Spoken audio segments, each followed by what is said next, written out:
All right, what's up, guys? Doug Polk here, and today we are joined on the channel by high stakes expert, a man who loves to live in the jungle, gets into the mix. We're joined by Daniel Cates. Hi. All right, man. So let's kick it off here. What have you been up to lately? Because I feel like for the last year or two, um, you haven't really been in like anything that kind of I've been doing. I've been more of the tournament side of stuff. And then obviously, the videos and the streaming and what have you. What have you been up to for the last year or two?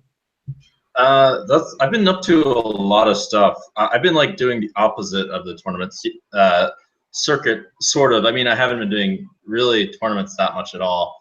I've been playing a lot in Asia in particular. Also, these like big cash games with they're not in Macau really. In Manila, I mean, I played in Macau too, but I've been playing in Manila with like Phil Ivey, Paul, those guys, Tom Dwan. There's like a reg game that goes all the time that I played a lot in. What else have I been doing? I've been playing. Last year I played a lot on Stars, but this year Stars has been really dead. Actually, I've been playing on like random like Chinese sites and things like that. I played this summer. I played in the Big Bet Mix, and I played a lot of mixed games. I guess I've been doing that a lot. Just like I feel like it's the opposite direction of tournaments. Like I said, the fuck how have I been doing? Learning Chinese. That's a lot, man. That's like just that sentence is already a pretty strong statement. Chinese is supposed to be like the hardest language to learn, right, for Westerners? Yeah, it's really the thing. There's a few things that are really weird about it. Like one really annoying thing about Chinese is like every word is very close to each other. Like there's like xian that's used like 30 times, xiang that's used like 20 times, and then xiang and xiong. Like there's just a million different words. Tian, like all these things mean totally different things too. Right. Can you maybe give us can you speak some sentences in Chinese? Is there anything that you know how to say? I do. 我手一点 Jungleman. And what did you just say there? I speak a little Chinese. Nice, nice. Hopefully we got a few Chinese viewers here in the chat that can confirm that that was correct. But yeah, sounds legit. Have you been finding it a fun process to try and learn, or is it more of a frustrating thing? It's kind of fun, but it's a little bit fun on a scale like 1 to 10, or like 1 to like winning a lot of money or whatever. It's like a 6.5 or 7, but it's like a little bit difficult when you're like there's like all these games going on like there were this summer, and I just really wanted to play them, and then I got like Chinese lessons. I'm like, I don't know, I'm probably gonna go play and cancel my lesson. It's like hourly, kind of close. Yeah. Let's do this later. What? So why did you decide that you needed to learn Chinese? Well, actually, someone convinced me it was a good idea, and then they offered. It was Trueteller who said that he wanted to learn Chinese, and he would bet with me and give me a spot to give us a little incentive to learn it. And like I've been playing a lot in China too. I went to China, in fact. I've been playing a lot in Hong Kong and Macau, and I decided it was worth it. So, and I think I'm pretty good at actually learning languages and just learning stuff in general. So I thought, why not learn some Chinese? And also, it'd be nice to hear what they're like saying at the table while playing and stuff. Like, there's actually like a guy in the Manila game. This guy's Shanghai Wong. I don't know if you guys have heard of him. This guy is such a fucker. He's won like, no, seriously, he's such a fucker. He's won like he's like the Phil Ivey of China, sort of. He's won like 300 million or something in the last 300 million Hong Kong dollars in the last what is it, like last like 6 months or so from short deck holdem, and he tries to act like a VIP, sort of like he looks old. He plays with like in the JRB game, and he's just like looks really goofy, and he doesn't really speak English. He only knows Chinese. He just says all this shit in Chinese. Actually, I have a funny story in a second, but like he also like laughs at you when you do something stupid or you lose. His most annoying laugh. He was playing a hand against like Chairman, if you know who Chairman is, where he like flops quads and short deck on ace jack in this like huge pot, and he starts laughing, chuckling immediately, like like he says, starts doing this. This is a huge game. There's already like 2 million US in the pot or something silly, and he like bets really tiny. Chairman calls, and he's just giggling. The chairman's like the big boss. Like Chairman's like, you don't really like. I wouldn't dare laugh if I beat Chairman in a pot already. And then the next, the turn is the flop is ace is queen. The turn is a queen. You bet small again. Chairman min raises, and like Shanghai Wong min raises him back, and it's just laughing. He's just giggling the whole time. Versus like the boss. I mean, it's just ridiculous. And yeah, we try to beat Shanghai Wong, but lately that hasn't been happening. That name is just especially epic too. Shanghai Wong. Yeah, That sounds like it's out of like a bad like movie or something. yeah. Is quite a goofball. Also, he's played in Aria a couple times actually, but he's really well known in China. He's won a lot of money in private games and that kind of thing. I mean, 300 million Hong Kong. I'm not like totally up to date on my currency conversion and stuff, but that's like 35, 40 million US or something. Yeah, I mean, he's probably had like quite a large share of himself too, and he's played in like outrageously soft games and things like that, from my understanding. And yeah, we keep trying to beat him, or I would say like everyone wants to beat him.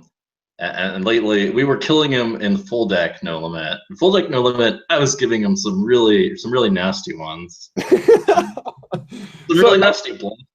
Huh? actually, let's talk about this because I think there are a lot of viewers here who probably don't even know what short deck is. Can you explain what that game is? And is that a really popular format nowadays? Short deck is just no limit hold'em without the twos, threes, fours, fives, twos, threes, fours, and fives.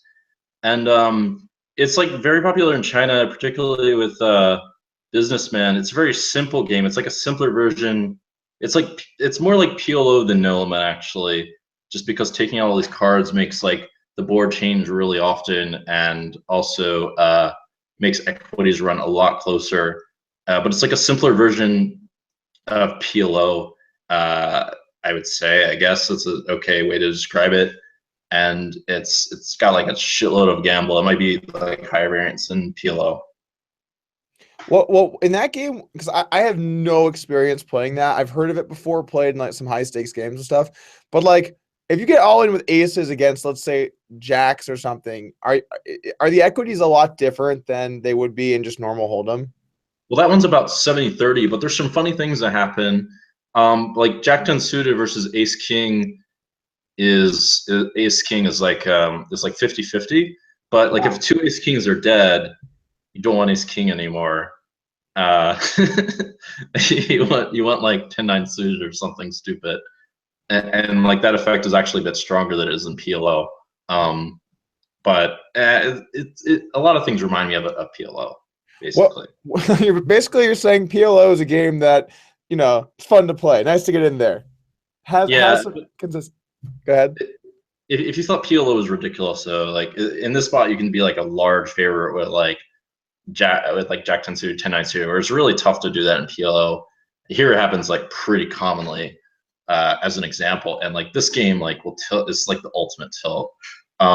It's just like seems like you just don't win all ins a lot of the time. Like you, just, I mean, like it can PLO can seem that way too, but I don't know. For some reason, this game just seems more tilting to PLO. It's like faster and more all ins.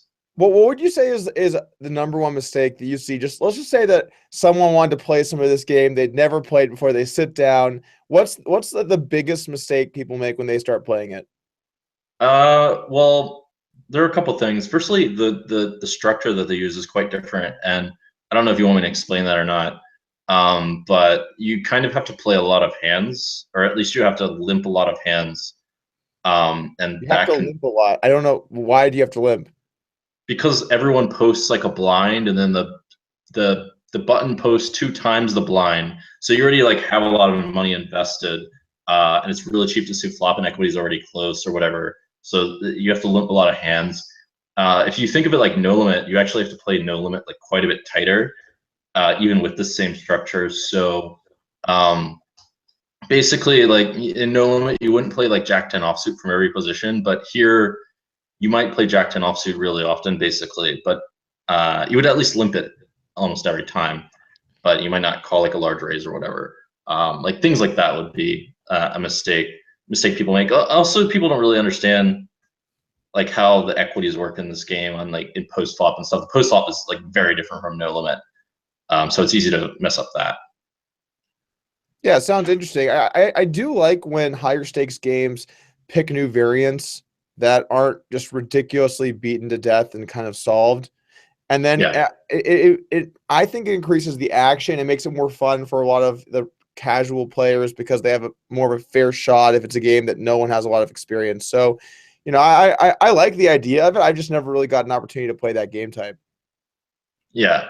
I mean, I think the big man mix is fun for that reason. They just throw in like literally anything, and I like to play some of those games like pot limit deuce to seven feels like a normal game in that mix, as opposed to or a normal on the normal end in that mix. They have like pot limit badoogie, crazy pineapple, and all that stuff. I think it's a lot of fun. And then I'm playing the 11 game mix in Bellagio 2 a lot. I kind of play everything these days, actually. A jack of all trades, if you will. Something like that. Yeah. Hey, let's talk about the big bet mix of Aria for a little bit because I've actually played that game, I would say 6 or 7 times, something in that Yeah. vicinity. And I've actually won a decent chunk in that game. I don't know if it was 500K or a million or something like that. But what I realized was I was just so lost in so many spots. Like, for example, pot limit Badoogie.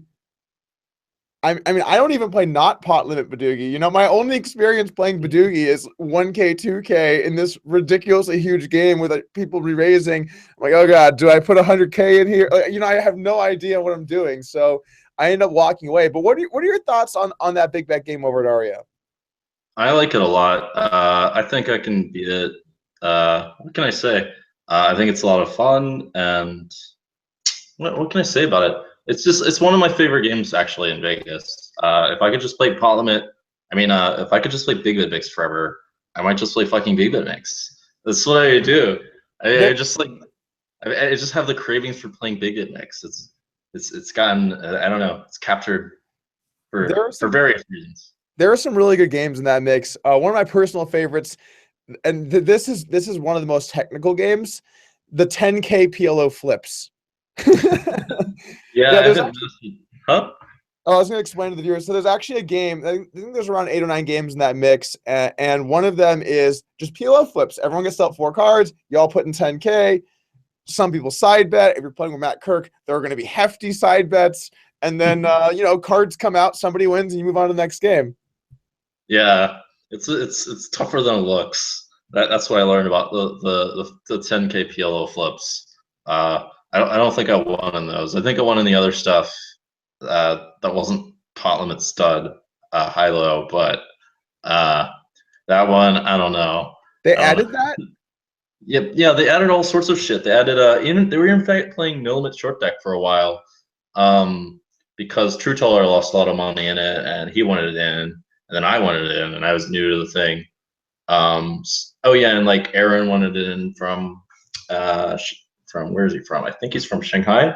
Uh, so yeah, I mean they added that. And then what else they add? They added pot. Yeah, they added Parliament Super Stud high low. They added Parliament Stud for a while. They added Parliament 8 or better as well. And I don't know. I can't think of anything else they added that's new. They added Parliament Raz, but I didn't play it. One of the things I liked about the Big Bet mix was that there were no stud games, so I wasn't planning on heading back, but it's good. It's good to know that those are in there. Yeah, yeah. I don't really like the stud either for multiple reasons. It has an extra sheet of betting, so it's also playing like quite a bit bigger than the other games, which is really annoying. I also feel that stud formats are better variants as limit games because there are certain cards where one player just gets totally fucked. You know, if Yeah, you're playing Raz and you know whatever happens, you pair your board or whatever. If it's a pot limit game type, those situations are. I mean, you just lose, right? You just lose in those spots. yeah, that's kind of how it works. Too much strat. All right, too much strategy. All right, so let's talk about the limit, the one over at Bobby's room. Because I've never played that game. I have no interest in playing a series of min bet games. But what's the atmosphere like over there at Bobby's room compared to that big bet mix at Aria? Well, it swings quite a bit less. It's less. It has a less like. It has more like people that always play that mix. I would say there are a bunch of people that just always show up every day. And just really like to play that. I guess one thing about that is those games are quote unquote more normal. I mean, they're more like commonly played games. Like it's the Stars 8 game plus Badoogie, which is like in a lot of mixes, plus Pot Limit Deuce to 7. I mean, not Pot Limit, No Limit Deuce to 7 single draw, which is also in a lot of mixes. Pretty old game. And Deuce to 7 Raz, my my my trademark game. Is it because you're actually good or is it because you're terrible? Well, Gus thinks I'm terrible. It's the And game that I Gus like. has a lot of experience knowing when someone's terrible. Crossbooked me in that mix, by the way. He crossbooked you? He fucking crossbooked me. Uh, what ended up happening was I won. I won a little bit. I won a decent amount, and then he just lost huge. Just like, all right, sweet.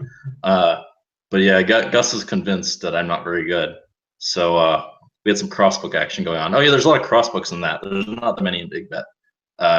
Just like who else was crossbooking? David Oppenheim was crossbooking Aaron Oh, Katz. Opie. Yeah. I played Opie heads up 3K, 6K, 8 game. Yeah, I remember that. I think you won a lot, didn't you? Yeah, I won like $500,000 or something, I think. That's pretty good. And then he quit me, and this is amazing. So he quit me and then started to get really busy all the time.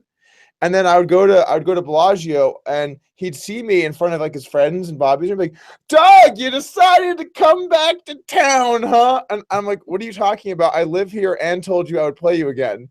He's like, sure, sure.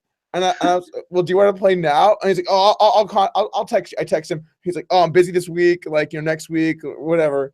And then I saw him again. He's like, oh, you're gonna hit and run me again, man? I'm like, what are you talking about? You quit me and left, and now like you're like pretending like you know what I'm saying? He's a character, dude. He's a Yeah. character. Also, when we were playing heads up, he was just like throwing cards and getting angry and like asking for new setups. Whenever someone asks for a new setup, I immediately put them in a different category of people. What do you mean by that? I mean, like anyone that can be playing poker and like, oh man, been getting the cold deck. We got to get a new setup out here. I mean, that's just not. That's just you know. I don't want to say that he's. I mean, you know what I'm saying. I think it's pretty clear. Yeah. It's not the craziest thing I've ever seen. I'm trying to think of like I don't know people that actually get mad at dealers. Who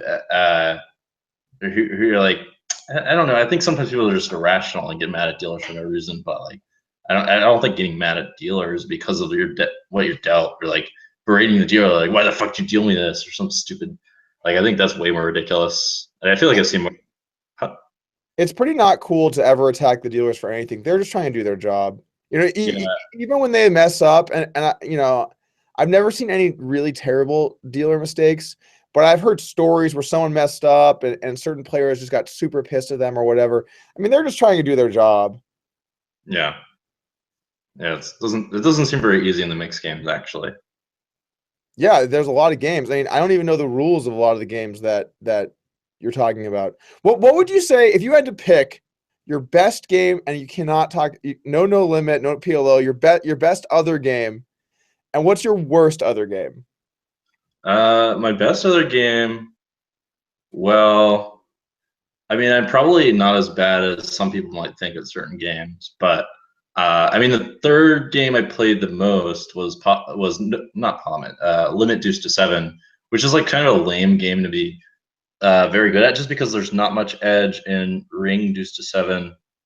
Yeah, and I actually made a number of mistakes in Ring Deuce to Seven. I figured out over time. uh, yeah, I guess that one. That's your best, you'd say? Yeah. And what would you say is your worst game? I think my worst game. Well, according to what's that site called? PokerStars. According to PokerStars, my worst game is Stud High. I don't know why, but Stud High is just you know, for the longest time I just lose at this game. It's just like all the other games, like winning or like a couple on breaking even, and then you know, Stud High is just down. It's just lose, Yeah. and I would just not know why. I think I've gotten quite a bit better at it, but it's also just like kind of the Wild West. Like how do you know if you really have like the right price? Did anyone actually go through and do the math to like peel against like certain things? And it's just like you get like 9 to 1 all the time. It's just like fuck. Like are they ever bluffing here? And You just described every limit game. I'm uh getting I'm getting X to 1, and are they ever bluffing? well, actually, there are some games where you can really answer that question quite easily. It's just like really hard to turn up with bluffs in a lot of situations, and some other games are a lot more analyzable. Actually, I would say, and then like just in this game, like you get a little bit better price than in other games as well for some reason. Okay, gotcha. Yeah, probably because of the antes and stuff, I assume as well. Um, all right, so let's kick it off here. Let's talk about the King of the Hill match that we've got coming up, which is Okay. it's only in a couple of weeks now. August Yeah. 22nd. You're playing Frank Casella in the first round. He's actually going to Yeah. be on the channel, by the way, guys, if you want to see his podcast tomorrow. But what are your thoughts on that match? Are you excited to be part of the tournament? What are your general thoughts? I'm definitely excited to be part of the tournament. I haven't played one of these things in a while, and excited to play No Limit Heads Up on TV. It's pretty good situation. Um, and yeah, excited to play Frank. I guess he's like sort of an old school pro. I guess he's plays mostly mixed games too. I'm a little surprised he decided to play this, but you know, like sometimes you just gotta get in there. You do. I actually I had never met Frank before. I don't think until this summer, and I don't go clubbing like at all. But there was one night this summer where people were going clubbing. That like I've been working with a lot. And I was like whatever, I'll join. And Frank was there. So my only experience with Frank Casella is just like the club, and we didn't exactly like get to talk too much over the like you know how it can go. So I mean I will say he seems like a really nice guy, and I think that he just he's just cool getting in the mix because, I'm sure if you're in Frank's shoes, you kind of know that when you're playing in this heads up no limit format. I mean, like we have both played many heads up no limit hands in our lives, a good chunk against each other. So we have good experience in that format. I assume he knows that he's taking the worst of it to some extent here. Now, I don't know if he's got some moves planned. I don't know if he's going to try and put you in some spots or anything. I'm kind of glad we were talking about this a little bit too the other day. I'm glad that you got Frank and I got Phil Hellmuth because we both know exactly what you're getting with Phil Hellmuth. You know exactly what you're getting. That's not Frank, exactly true, by the way. That's not exactly true, by the way. I've heard of him just like going fucking bananas a lot and like tournaments and stuff. He's Phil Hellmuth has got some moves up his sleeve. Uh, but maybe he's a little bit more predictable in a sense than Frank. Like Frank's just a total wild card. Like no one knows what the hell's going to happen with Frank. I mean, he could just come out the door and just try to bluff me every hand, and I'll just end up looking like a goofball. Like this guy's good to know, and then he just got owned in this match or it, something. it is really funny how the first 15, 30, or even hour you play somebody, and it was kind of like this back in the day when there was a lot of online heads up battling going on. You might have heard about someone or heard of someone or whatever, but you didn't really get a flavor for what they were all about until you actually started playing some hands, Yeah, Just Yeah, one or two big showdowns can say so much about how someone's going to approach a match. it can say some things, but also I don't think that I think it says certain things, but it also says like sometimes those things can be a bit misleading, especially with like bluffs that are shown down, etc. Especially also with bluffs that are shown down from how do I say like what do I want to say? Like I want to say like live players, but just more like people who haven't like approached it from an online perspective where they aren't necessarily choosing their bluffs like strategically or anything like that. So like maybe they just like randomly decide to spaz out with some hands, but actually have like an overall low bluffing frequency. But their just ranges are poorly structured. I mean, like kind of an example would be I would say like Elky was like sort of an example. Like his ranges were just like, I mean, I guess I shouldn't really talk too much shit about him, but Well, you know what like you're going to say then. If you follow it up with that, we're not like in suspense. I mean, if you're watching, like, I don't know if anyone was watching the stream, but he's just like doing random stuff with random hands, which is like I don't know, a little bit more of like old school style, I guess. In which event or in what game? Oh, I was just remembering when I played him on like the stream, and then he beat me. Like I was just thinking like his style was like pretty erratic. Like you couldn't really like. It was a little bit hard to give him patterns, give him too many You know, patterns. Actually. sometimes people do decide in the live setting to just take a stand, and I saw this. There was a match between Kate Hall and Mike Dentali that was also on Poker Night in America. It was much smaller stakes than what we're going to be playing, but it was still I think 75 150 with like a 15K buy-in or whatever. So it was something, and there was a hand. In fact, it was the very first hand. Mike decided. He came on the channel and told us about this. He decided that no matter what it took, he was not going to let her win the first hand. Okay, which is a Okay, really great way to that's a approach good poker. read. It's a good read. It's a good way to start things off. You win, right? It would be And the really, hand really sick read if you just knew someone was gonna do that. Like it, it would be a really sick read. So then the hand goes, Kate opens 10-8 suited. He flats queen 5 off, planning on winning the hand. all right. The flop comes 8-8-7. which is not the flop you're looking for if you're just I'm going to win the hand. I think he like floated and then he led and then he hit a queen. Yeah, it was bad. It was bad times there in the heads up match. But yeah, sometimes in the live setting, people do decide that they're going for it no matter what. And yeah, you don't maybe one hand you see. And actually, there's a good something to take away here for people, especially tournament players, because I would always hear this type of logic, right? They'd say, okay, so I'm playing against this guy, and then they tell you a ridiculous hand that they played, like an hour or two ago. Yeah. So same guy, and then they use that one hand as basis to just go crazy, to just do something insane because they saw one hand where someone really went nuts. So I think if players do over adjust to one hand that you saw at Showdown, you can end up making mistakes assuming that they're going to keep playing like that. Yeah, that happens a lot in poker in general, and it happens especially in live poker too. It seems like people remember like really like they remember like the showdowns that happen, and they think like because like a hand happened to be pretty bad or look very stupid.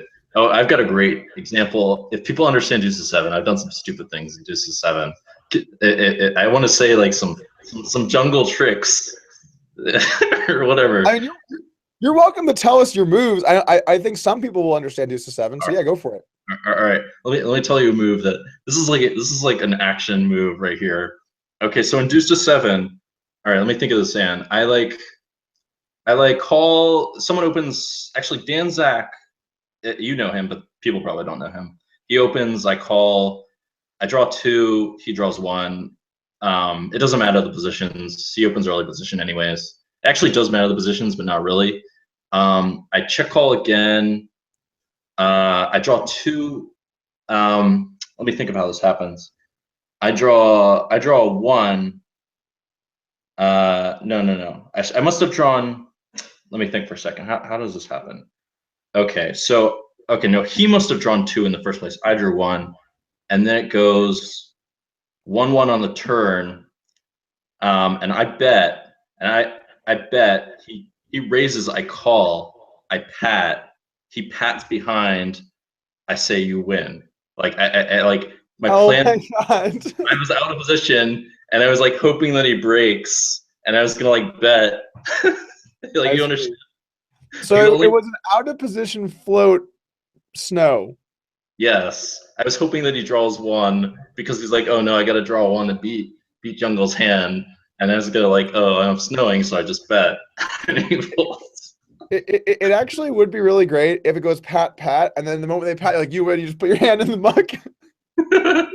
I like sort of did that. Yeah, and it clearly means that like you're going after them to some extent too. Anyone that's making that move, like you can make that move every now and then. You know, you get some real spicy blockers, Well, yeah, but yeah, that's really key. they've got to be real spicy because if they're not, you're doing it too much. Well, I tried it like once live, but I'm hoping it was worth like the advertising. I tried it for sauce and it worked online. I fucking did it. I have the hand history for sauce. I did it. Yeah, so it worked 1 out of 2, 1 out of like 3 times. Okay, so maybe I Nice, did it. and your price is okay on that, so you know why not? Yeah, when it works, you feel really clever. So Yeah. it's All just right. like So, what's up? no, go ahead. All right. So let's talk about some stuff poker in 2017 related. We got a lot of questions about different people, Okay. and we got a fan favorite. We got several fan favorites we're going to talk about today. People are already harassing me about Tom Dwan in the chat. We'll get there, guys. But let's start off. Let's talk about Isildur because he's Right. actually been crushing it on stars lately. I'm not sure if you've been seeing the results. Yeah, I've kind of seen of them. He's playing like Raul Gonzalez, who I think game select's pretty tight. I would think that if Raul's playing him huge, Raul would have an edge, but I don't know, maybe not because Isildur's been winning. Well, I actually don't think that you know, Volker or Raul Gonzalez, whatever you want to call him. I don't really think that he's too game selective about who he plays. I mean, I remember, dude, I played so many hands of Heads of No Limit versus him, and I just always won. It was just every time I just won. It was just nonstop, and we played on every site and we played on every screen name, and he knew it was me, and I knew it was him or his roommate because they played like exactly the same. We're both from Germany, and we just kept playing for forever. And when he started playing triple draw, he took on everybody. I mean, he basically became the end boss of triple draw. Really, you know, he was Yeah, playing everybody. So I don't know. Like I think he's the kind of guy where he starts off slow and then he gets really into it, and by the time he's into it, he is all in, you know. And yeah, they've been battling a bunch, him and Isildur. Isildur, you know what? This is actually just true about the Swedes in general, and maybe you could share about your experiences playing the Swedes in No Limit and maybe some other formats as well. But I feel like the thing about the Swedes, their technical side of their game, not exactly where it needs to be, right? I think that's a pretty well-known fact. But the thing is, sometimes that they can just make up for it with just sheer aggression and putting you on really accurate ranges for what they think you have, and then trying to force as much pressure on you as possible. And they catch people off guard, man. A lot of players in No Limit tried to take their shot at Will Hassa, and he smacked them the fuck back down to wherever they came from. I So, did. can you talk I, about the have a, Swede? Go for it. I have a funny Wahasha story after once you're done talking, actually. Go for it, man. I'm done. Let's hear it. All right, so this is something else told me. So when Wahasha first went to Macau, he like he's sitting next to a friend, right? So someone raises, he like or no, he like calls and like someone he calls with like a6 offsuit or something stupid on the button, uh, and like someone squeezes and then like someone else, the other guy folds and he calls, or no, someone else calls and he overcalls, and like the other friend's not in the hand. He shows the friend his hand, and the friend says, well, "What the fuck are you doing? You have a6 offsuit." And he says, "I'm gonna own them." And then the flop comes ace 10 6, and the guy has a set of, Owned. no, the guy has a set of tens, and he's got a6 and he loses. God. Well, Haas is a legend, though, man. He is That guy, definitely. that guy's an absolute legend. I mean, he's in a little bit of a different crew than Isildur though. It's like him and like the Bash Corvin. The Uh, Badge really killed me, actually. Uh, I he's just know. like, I saw some of those matches. yeah, yeah. I couldn't handle the Badge. For some reason, it's weird. Like, how could I like kill? I crushed Wahasha. I basically crushed Mikhail, and then like Badge just crushes me back, like totally. It's such a weird thing. Like I would think they would like plan the strategy against me or something. Um, but I don't know. They just didn't really do that, and then Badge just like figured me out or whatever he did. Actually, Badge did some really good things against me specifically that I eventually realized. But yeah, like the Swedish factor really like I don't know. They got some good field game, I guess is how you'd say it, or how I'd say it. Yeah, I agree with you about the fundamentals, but sometimes those guys can have really good feel and do some really good things that you might not expect. And they also do some unique things like deep. I also like Wahasha does some good stuff deep apparently. Um, and I don't know. Supposedly is like. By the way, supposedly, I don't want to like sound like I'm talking too much shit about Wahasha. Supposedly he's like pretty good at ring no limit, is what I hear. Um, so Yeah, he had a really sick win rate at six max on stars a few yeah. years ago, but it was actually really good. Mhm. Well, I remember Uh, I played a session against Wilhasa. I've played a lot against both those guys. I'm sure we both have. But I played a session against Wilhasa where on back-to-back days at 100, 200, this is like 2014 or something. I had 100% of myself on back-to-back days, and we were playing 1 or 200 deep, and I just lost 250K in just two sessions. I lost like the same amount, and 500K at that time for me was just an absurdly large amount of money for me to have lost in just like two sessions. So I ended up having to sell some action moving forward. But what I realized about the way he crushed me was I was looking at it like this is 200 big blinds. I'm going to be conservative on just getting it in all over the place. And he was looking at it like I'm going to pile until Doug folds at some point. And I remember going into day 3 or the third day of our matches, I said, no matter what happens today, if I 3-bet and I flop an overpair, I'm getting stacked. Okay. If you have me beat, you have me beat. And I right out of the gate, it was I 3-bet him with kings, and it came 10-8-6 with the rainbow or flush shot, doesn't really matter. I bet, he raised, I 3-bet, he jammed, I called, and he just had 9-8 for middle pair and a gutter, and he was just piling, right? And I think that day I ended up winning like 900K or a million off. I think it was 900K or something like that off of him. And yeah, it was insanity. The crazy thing about that match, so after it was all said and done, I ended up losing money still because I had all of myself at lower stakes and then less at higher. And then he cross-booked that session infinite with a bunch of people. I'm not going to name who they are, but some very lucky people that tend to get lucky consistently. I know. And Yeah, so I he never. lost $3 million or something that day, or his crew. It was an insane day. But anyway, let's talk about Isildur. We got a little bit carried away with some of the other Swedes. So what have your experiences been like when you have you played Isildur heads up? I assume you have. Yeah. I have. Like, Isildur like another one of those Swedish guys. Who just like randomly crushed me for a while, and I was just like, what the fuck? He just like randomly kills me. Like, he really bad. Crazy swings against him actually. Apparently, when he first showed up on full tilt, I like beat him for like 20 buy-ins, and then I played him at 100, 200, and like lost like 500K that one session when it was like half my roll or something. And then in PLO, apparently he like played me. He played me at no limit on a couple accounts, and apparently I beat him when I didn't know who he was. It's super random. This is what I was like sort of told. And at PLO, he like apparently played me on a couple other accounts, and I like beat him. I didn't know who he was, and then later, if he was one other account, he would have like beat me for like 50 buy-ins one time, and then there's another session where he beat me for 30 buy-ins on PokerStars. Like, had like the craziest swings against him. Lately in mixed, up until this year, I was crushing him in mixed. I was winning like every session or whatever. I was up a lot against him in mixed, and I was ready to like crossbook the session up to like 2K, 4K or something. to play him bigger at mixed. And then he just like at the start of the year, he just like beats me for like 300K at 400, 800 mixed. That's a lot. Yeah, it was actually my biggest downswing at heads up mixed. Like asking people like, do I have an edge or whatever, and everyone's like, yes. Or the people I talked to said, of course you have an edge. I just keep playing. Like, I lose every time. Just getting killed.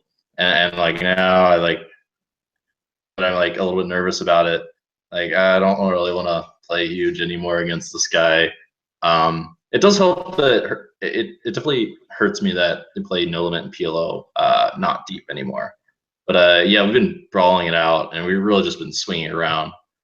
But he really killed me a couple of times. He just I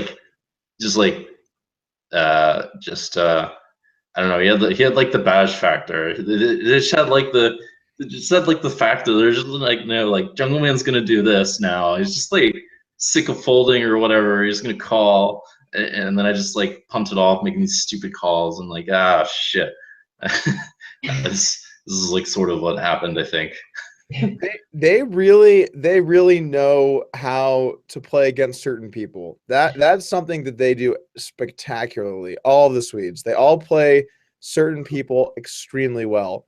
But they also, and this is definitely true with Isildur. When Isildur is crushing and he's winning, he plays, I think, substantially better than when he's losing. When Isildur is just rolling you and he's just up buy and after buy and you're four tabling, he's just like click, click, click, click, click, and it's just immediate and he's destroying you. I think in those spots sometimes you might have to sit out for a little bit and just let things cool down, because when he's losing, he definitely makes a lot more mistakes. Well, I do have to like have like one thing that comes to mind is like I don't know how many players like that play better when they're losing than when they're winning, because like I mean it's just a bit easier to play when you're winning. So there is that. And then I mean, but that shouldn't really matter in theory, and it's like a factor, but it's like not really like Matt says it's not really a factor. So it kind of like it's hard for me to sit out in a situation like that, for example. Personally. Yeah, well, but it is a thing. I personally I think I tend to play pretty well whether I'm winning or losing. I think you play good whether you're winning or losing. You just verbally are tilting your face off when you're losing. I've seen this firsthand. Jungle tilt. I remember I told the story on the podcast a day or two ago. We're in the grind room area of my house, and you're pounding the desk, complaining about missing flush draws. And I said, and I'm playing like 2-4 in the corner. And I'm like, how's the session going? Like, I'm up 100K, but I never hit. And you're just tilting your face off. But you're still playing good, right? You still play well in those stretches. So what do you think allows you to be able to play good poker, even though, emotionally when you lose, it's frustrating? Well, I mean, I think it's like kind of simple. I mean, I don't think that, how do I explain? Like, to me, it's like, it just seems ridiculous for me to like change my judgment because I'm like feeling emotional about something. Like if we're like doing a math problem and I'm like, we're doing like the math problem and we're adding like 8 + 8 = 16, right? Like it's not gonna equal 20 because I'm mad. That's not how math works. So I mean, that's basically why. But how do you separate it though? Because I mean, I know deep down you know that you have to do the right thing, but I feel that a lot of people, in fact, the vast majority of people, when things start going like that, they can't separate it into two different things. I guess that's just partly how I am. I normally, when I can justify decisions or not justify them, I can make them. I can like root out. I can just not have to rely on my emotions. I mean, part of why like my behavior is kind of bad when I lose, because like I can kind of say like, well, it's not like that big of a deal. It's not like the worst thing ever if I complain. It's like sort of reasonable. Like I'm upset, whatever. I mean, like psychologically, I understand that. It's just like a bit annoying. I'm trying to work on that, by the way. I forgot about that for a couple of reasons. I'm trying to, I'm trying to like behave more now. I had a bet with Phil Galfond that I wouldn't like throw the cards off the table or do anything like that. for like a week or two in the World Series actually, and I won the bet. Yeah. Wow, that's really impressive. You didn't throw anything for 2 weeks. Yeah. It's like it's yeah. Yeah. It felt sort of good. I was fucking fuming a couple of times though. I was like, my head thinking, "Fuck, I'm still getting so mad." Just like raging a couple times too. They got me really steaming. What were we talking about? Oh yeah. Uh, yeah, I don't know how to answer you really. It's just like in my head, it just seems ridiculous for me to change facts. Like things are facts, right? They're facts either way, despite my emotions. And unless I'm like extremely upset, I just won't like change my judgment unless like I have to be like really upset for it to start mattering. Uh, and that's all I can say. Just Yeah. like your emotional state doesn't change what's like the truth and what isn't. Yeah, no, I think that's the mark of a lot of really great high stakes players is that they sometimes take a beating. You know, that's just it, that's just part of it. If you're gonna play high stakes, sometimes some asshole stacks you repeatedly for a very long period of time, and you have to, move on with your life or try and win it back or try and play good poker. So I definitely think that's a skill set that you have to have if you want to play at the highest stakes. But as far as Isildur goes, just kind of wrap that subject up. Do you think he can still hang in these games? Do you think these games are even going to continue to run much longer? What do you think about the future of Isildur and online poker? I think Isildur is fighting an uphill battle, and I think that what he's doing is like optimistic, and I would short him in the future if I could do such a thing. I mean, I'm really tempted to like bet on Rawls' side. Just basically like poker's. I mean, I don't really want to elaborate, but poker's just becoming more and more competitive, particularly on stars, at high stakes. Yeah, uh, yeah, like he's just like not professional enough to be to use the right word, I guess. He just like doesn't approach things with enough like analysis that I think is really necessary, or more and more necessary these days. It's like a little bit less.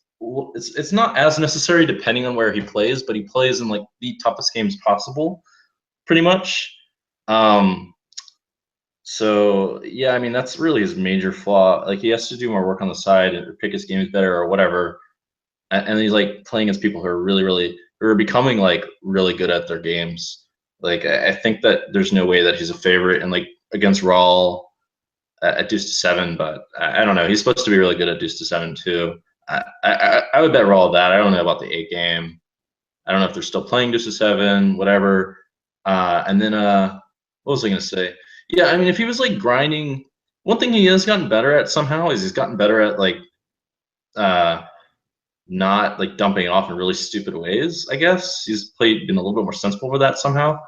So I guess that's going for him. But I think that like it would really help him if he just like played, I don't know, fucking trying to think like Poker Master or just whatever, like live games or something to try to win, and not just like keep trying to battle people at like the highest stakes possible. He's got like this like thing in his head where he has to keep playing bigger and bigger, but he's like picking like ends up picking really shitty spots on fucking PokerStars, or like the games are the absolute worst. Like the games I play other places, I played in a lot of places these days, and I just like more and more realize like, wow, the games in PokerStars are fucking terrible. Like the rake's not even low on PokerStars, and the competition is so much tougher than it is literally anywhere else. It's fucking crazy. Like if you go anywhere in Bobby's room was like easier than any fucking mixed game I played on Stars. Almost like any reg war mixed game I played on PokerStars. It was softer.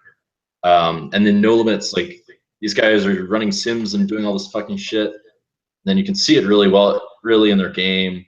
And then you go play literally anywhere else. You play like a live No Limit game, and it's just like a total joke. I saw like even like Scott Seiver make some like ridiculous mistakes in my opinion, like some obvious mistakes. And like it's just and like Castillo's trying to pick like basically the worst spots possible almost for as big of money as he can, and it almost doesn't matter how good he is. I think. Yeah, I would agree with basically all of that. I mean, like I'm always rooting for him to do well because I think when he's winning, it's more fun online. You see more games run, you know. And honestly, if you think about just storylines, when Isildur plays some specialist who's running sims and just like studying the game, you know, in whatever basement he's in, just trying to like poach Isildur's money, you always got to root for Isildur unless you're on the other side. Yeah, That's I mean, the other people are much more professional than he is, even though he's got like all the talent or whatever, or a ton of talent. Like it's just not enough, I think, these days. I mean, yeah, you kind of want to root for him, but it's kind of like, bro. I mean, what the fuck are you doing? Like, he just like, just can't get a clue. So you bring up Scott Seiver, and that was actually another one of the questions that someone, some people like gave me some questions that they wanted me to ask you for the podcast. And this question reads, at what moment did you realize Scott Seiver was your true soulmate? That's a really weird question. We're mostly friendly now, actually. We're kind of on good terms. We've had like some stupid fights before. We've had some like stupid fights this summer, but they're stupid and they're probably mostly my fault, actually. But I think we're on good terms now, even though he was like for the longest time he was just an asshole and like to like basically imply that I was an idiot, which really steams me. And he just like I don't know how to explain, but like exaggerated things to make me look like an idiot. Um, because he just like likes to do things like that, I guess. Uh, but I don't know. Somehow we made peace. Maybe sometime after a bet, I like lost a bunch of money to him in Chinese poker and fucking pineapple poker. I couldn't beat him. And then like I won the stupid prop bet against him and Antonio Esfandiari, uh, where me and Phil Locke stood outside in the cold for like 30 minutes. No, we stood outside for 20 minutes, and they bet 30K that we couldn't do it in Montreal. It was like the stupidest prop bet. We just had to stand outside without our shirts on for 20 minutes, and then we You know won what? 30K. You know what? Did you have a bet in it?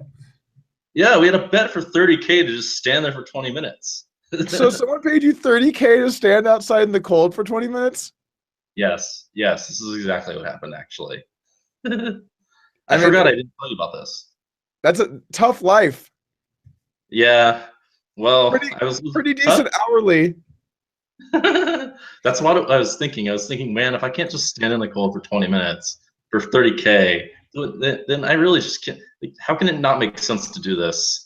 It wasn't like super cold too. There were people just outside and stuff. So, um, So what was the whole angle thing with Scott Seaver? Because I know it happened 2 or 3 years ago, but I actually wasn't sure what specifically happened.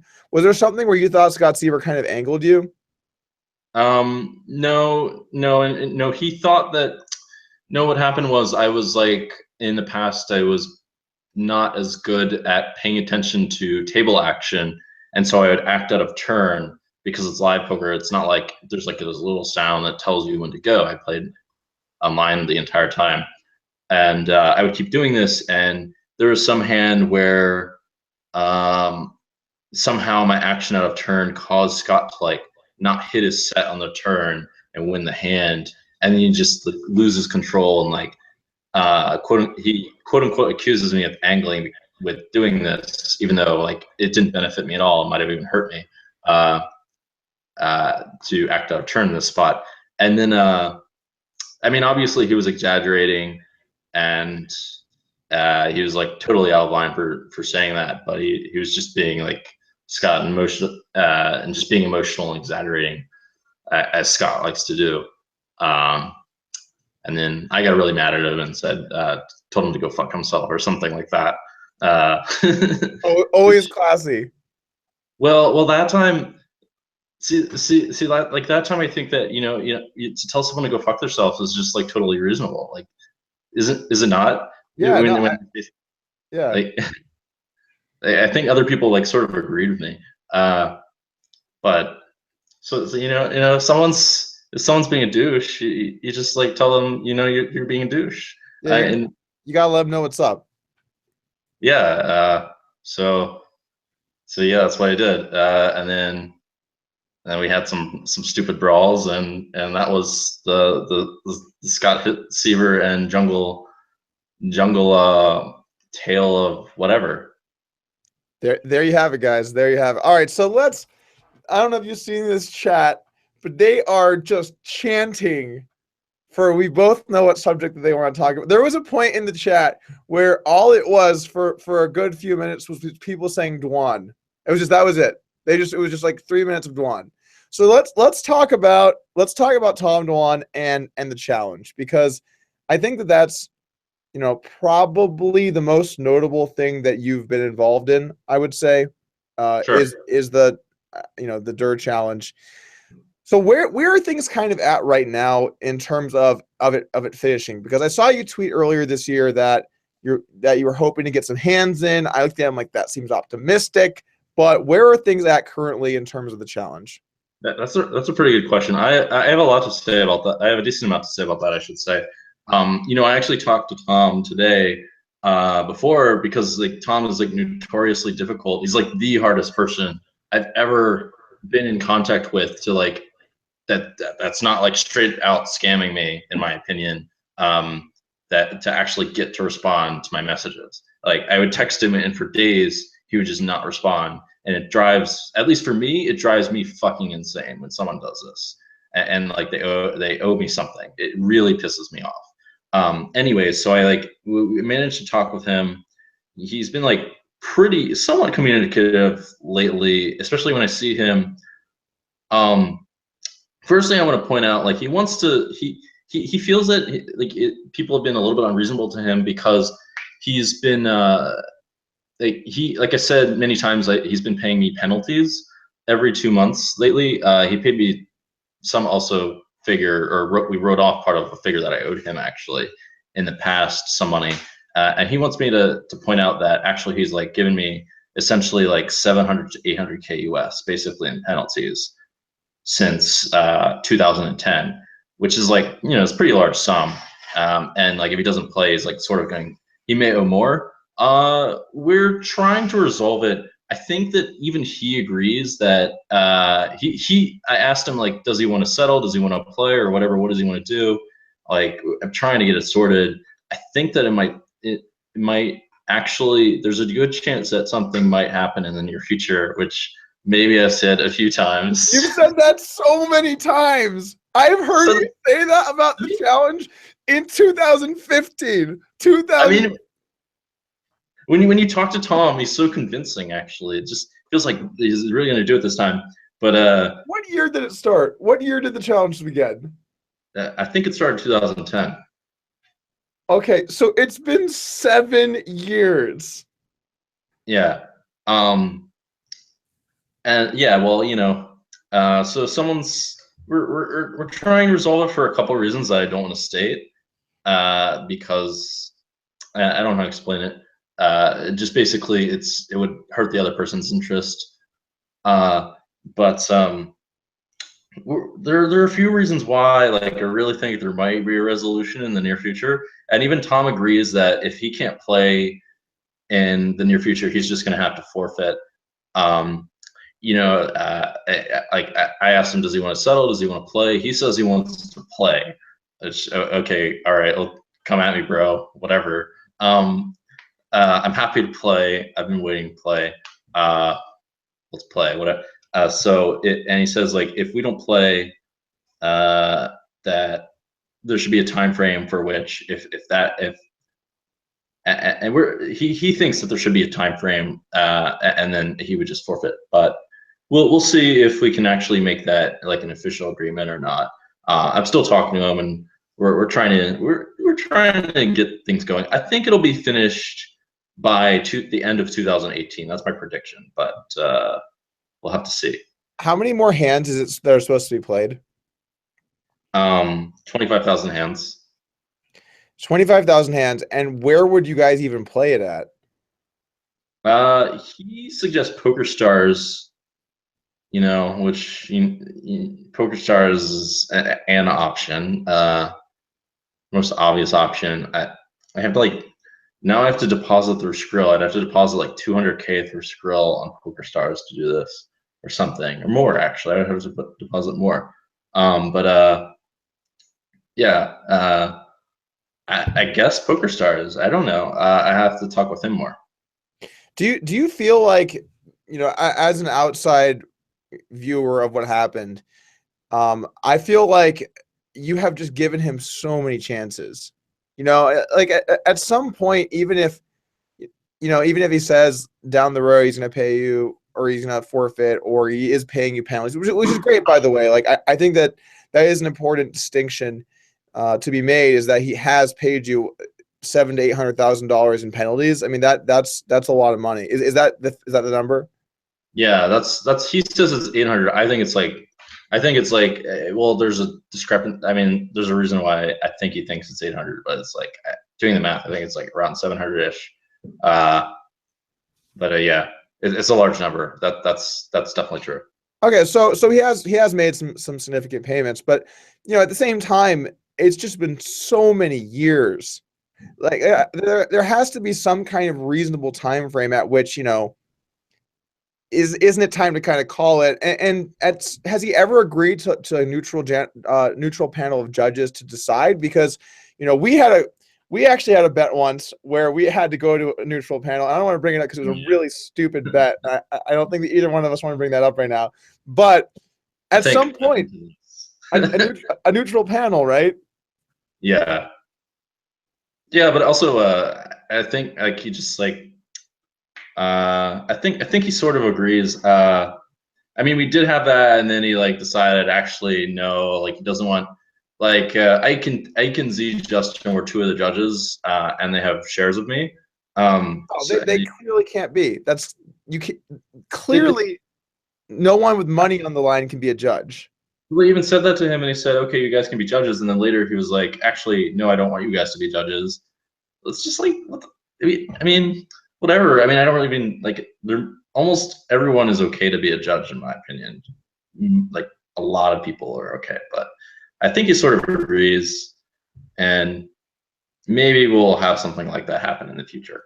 What do you think about for all these people that have money in prop bets? Like people, this was a huge public spectacle. People bet on it. Viffer notably had a lot on Durrrr, I think. Yeah. So there were a lot of bets that went down that are actually waiting on a resolution here in order for someone to get paid. What are your thoughts on that? Well, I think that, I mean, I personally think that Tom is like accidentally like being irresponsible for that as well, but I don't think he really thinks of that. It's not that obvious to think of. Yeah, there's some like collateral damage from this happening, and I mean, I would obviously like to get a resolve done, trying to convince Tom. I think he's like almost there. I think we're like almost gonna, really make like a final whatever, and then yeah, I don't know what else there is to say. It just this has not been the smoothest thing ever. All right, I'll tell you what, because I'm taking the under. I do not think this is finishing by the end of 2018. I'll make you a small little wager here. If you want to bet that it will not be, you can take that it's done by the end of 2018. I'll take it, and just like a small, like just a small little wager. Okay, I mean, I'm happy to take some action on this. I'm like, yeah, I'll take some action on this for sure. I mean, I have sort of inside information that some things that I didn't. A couple, like one other particular thing I didn't reveal. A couple other things I didn't reveal actually. But I will definitely take some action. I remember one time we were going to bet on something, and I was like, I'm thinking a small amount. And you're like, yeah, I'm thinking small too, like 50K. I was like, what the? No, not 50K. I don't remember what this was. It was about when we did the weight loss bet.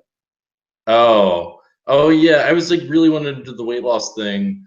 You said I'll bet a small amount, and I said, okay, what do you think? And you're like, I don't know, 50K. I was like, dude, that's not a small bet.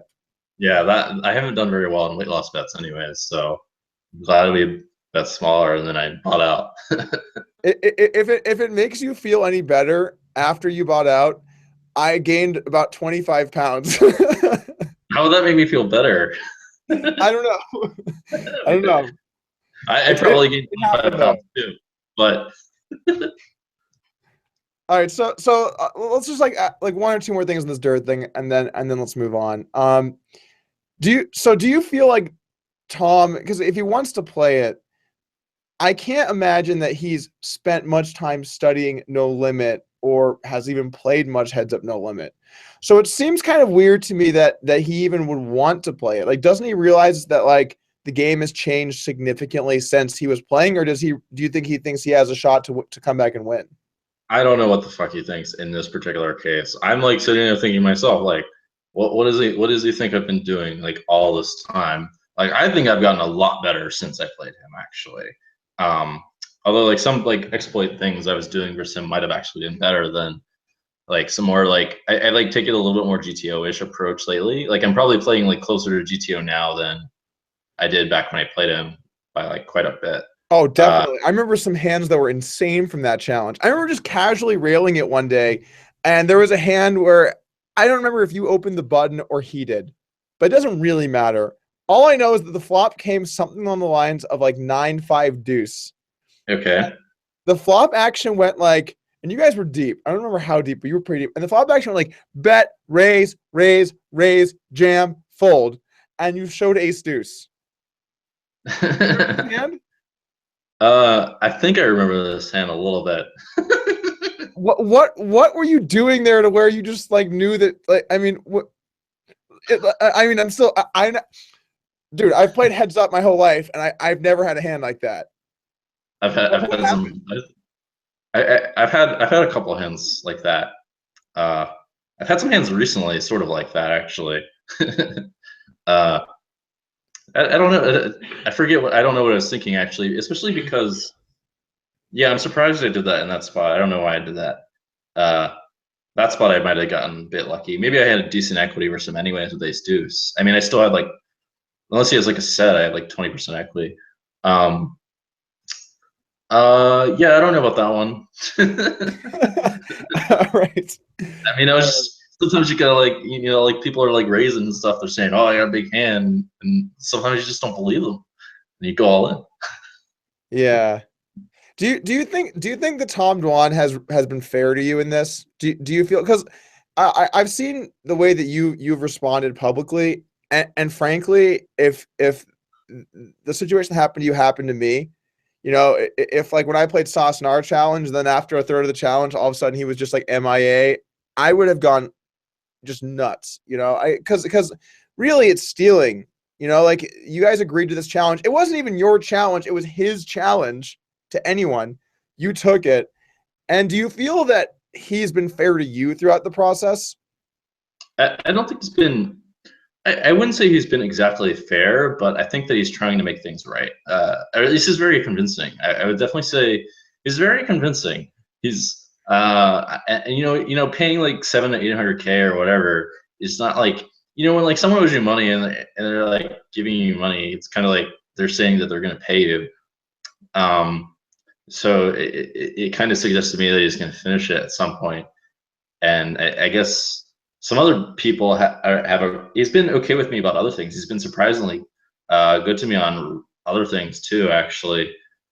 So it's weird. He's been more than fair actually in the other direction with other things that I can think of. It's just this particular thing would be like the only thing that I would say that the only thing that I've dealt with Tom that I thought was like pretty unfair. But definitely, like I said, paying 800K, like I mean, 800K is not a small number, so that helps a lot. That I think that definitely says that he's trying to make things right, and it's the language that he uses, and from talking to him, uh, even he says that he doesn't think that he was perfect in this, and I don't think I was either. So What did you do wrong? I was just like a dick, and I mean, I just how do I explain? I was a bit too quick to like post things publicly, especially like in the past. I like leaked some information that he didn't want me to leak or something like that. Nothing too big, which by the way was a mistake that I made a few times when I was younger, which I corrected for the most part, I would say, because it's not good to do things like that, obviously. Yeah, I mean, just basically that, and just being a little bit angry when texting him, I guess. That doesn't really seem, you know, you should never out people's information. So I'm not saying that's cool, but you know, just because there are two wrongs, they're not equal wrongs, you know? So Yeah. I wouldn't really assign much fault to you in terms of this challenge at all. You were there and tried to play and are continuing to try to play. Well, that is true. Yeah. Well, okay, so last question. Is there a date where you're going to be like, okay, if it is not in motion or done or whatever, we need to settle and just move on with this? Or are you just gonna let it go on indefinitely? That's what I'm trying to get Tom to basically agree to, which it seems like he's really close to agreeing to that. So I think that might be the next step. We'll see if that happens in the near future.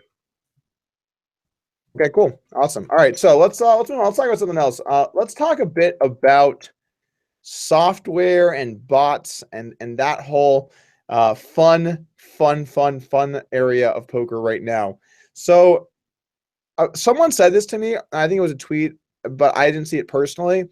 That you had made some allegations about some botting that is going on currently on PokerStars. Is there any truth to that? That's definitely true. That's 100% true. Um, Firstly, I mean, multiple people have told me that like all the sit and go players, like the sit and goes are really the worst ones. I guess the hypers, but definitely the ones that I played, like I don't know who's like actively using a bot against me, who's like studied the bot or whatever, but definitely people are bypassing star security and using bots in fucking sit and goes. Like that is the notoriously bad place where there are definitely bots being used. I mean, I've heard other things too, which I'll get to in a second. Yeah, I mean, like capped to no limit has been solved quite a long time ago. It's not really a secret, and yeah, I guess bots just play it a lot better than people do, and someone's been supplying these bots to people. And you know, I don't really like to have to compete with fucking bots when I'm fighting for the stars lobby. Uh, I mean, I actually learned a little bit from playing against them. They did one really surprising play that when I saw this play, I thought it was so stupid, and then later it hit me like that. Actually, it was actually a pretty good play, or the play can make sense unless I do like very specific things, which are unlikely to happen. Anyways, like this guy like limp called pocket sevens for like 18 big blinds or something. It sounds fucking ridiculous. Like, why would you ever do that? But there are actually like a few reasons to do this. And there are actually some, if you think about it, it actually does make a bit more sense. I thought this was so stupid when I saw it. And that guy has, I don't know if that guy's using bot assistance versus me, but he's definitely at minimum studied it, which studying is okay. Using assisted bots is not.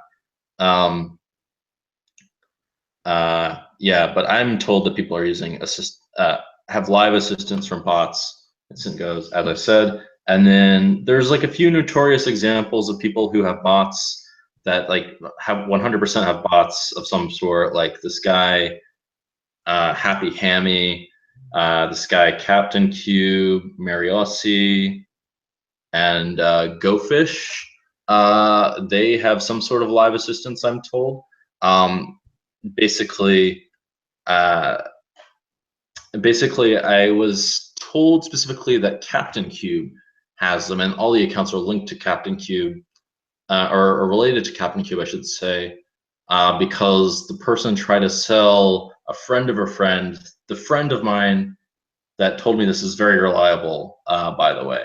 And then I heard also a couple other things that make basically everyone thinks they have bots, specifically Captain Cube. And In those what are game? the mixed games, Oh, in mixed games. Okay, gotcha. like limit holdem poker solved. I don't know about the other games. But I guess they have bots for those too. I don't know. But that's sort of the allegation that they're saying. Definitely for limit hold'em. And people think that they're using live assistants, but I wouldn't go that far. That definitely seems to be heavily implied.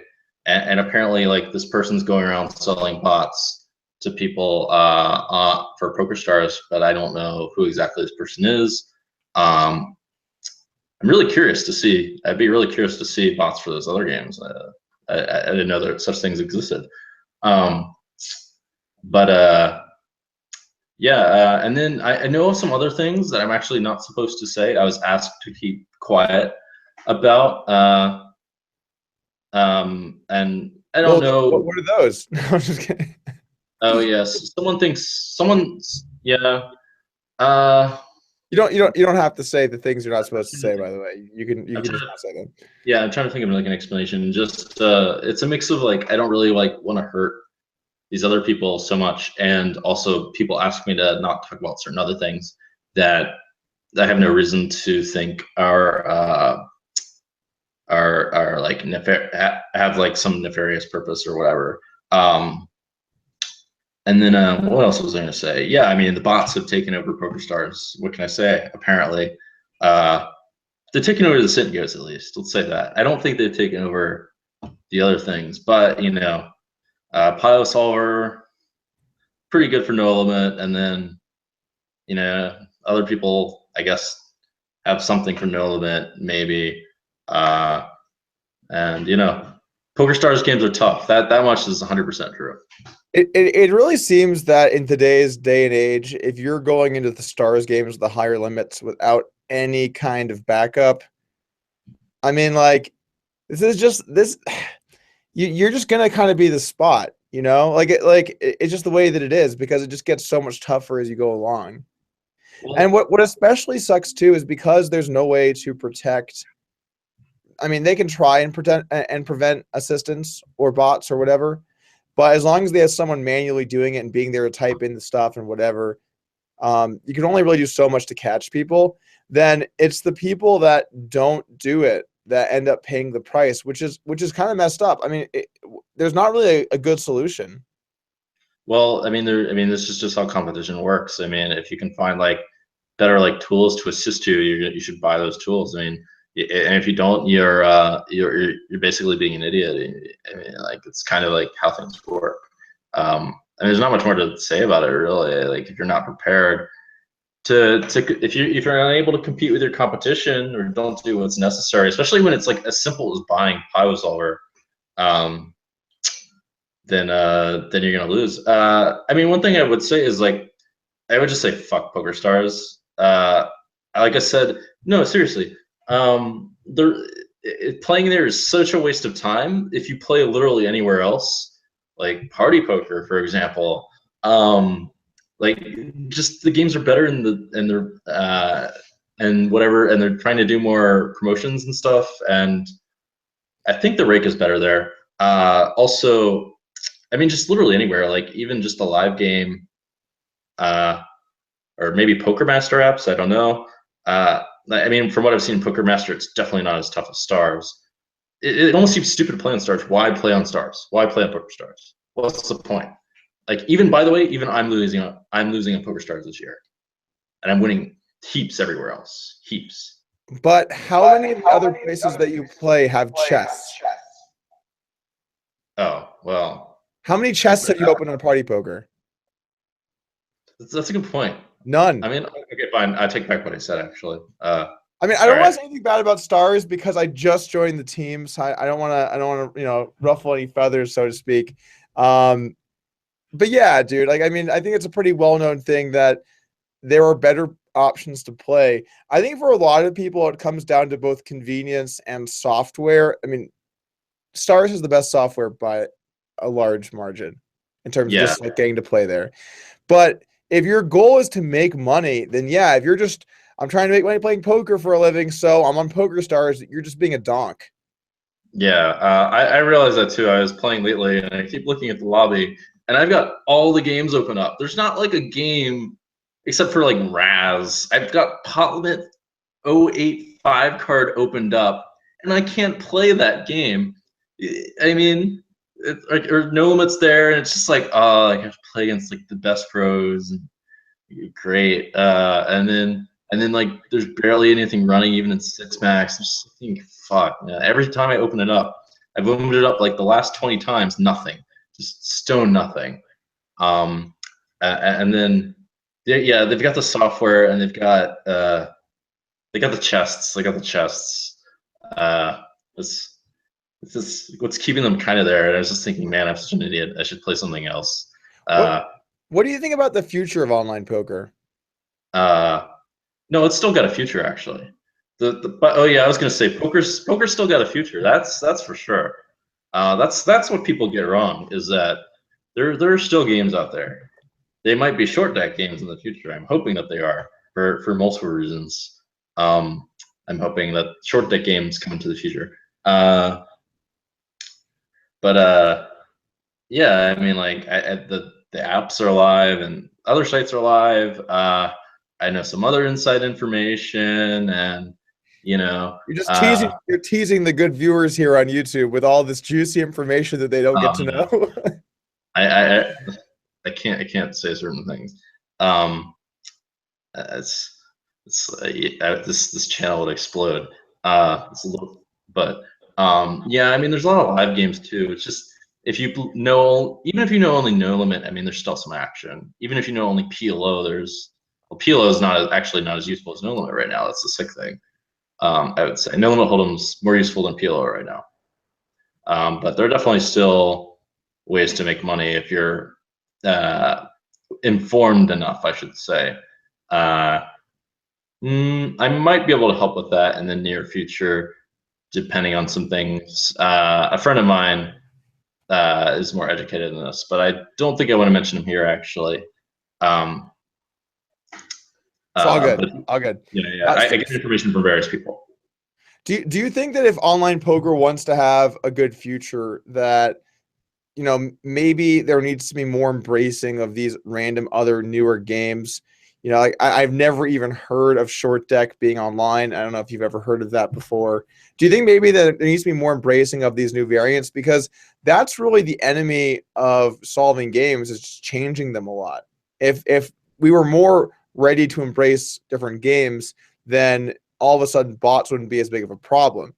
But yeah, the other side of that, noobs want to play No Limit Hold'em. That's what they like. Noobs like No Limit. They love going all in. And to be fair, I like going all in, so I agree with them. But go ahead. I was gonna say short deck is really your kind of game if you like to go all in. That happens. I've said it before, but if you played it, you would really understand this. This is the action game. I mean, also it's currently the action game, anyways. If it's played, it ran in Montenegro a little bit. And yeah, maybe people aren't the best players at short deck currently, so that always helps. I mean, new games, people making mistakes. This is how you get a game. A game is just like a bunch of people, and like they're seeing other people play, and everyone's a donk.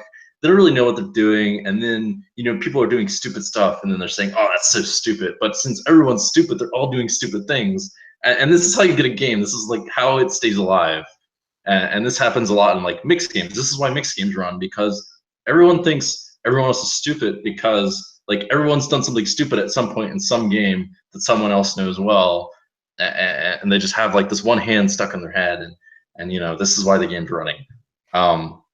Yeah, but where was I going with this? That's one of the things on that subject, real quick. That's one of the things that I really dislike about live mixed games.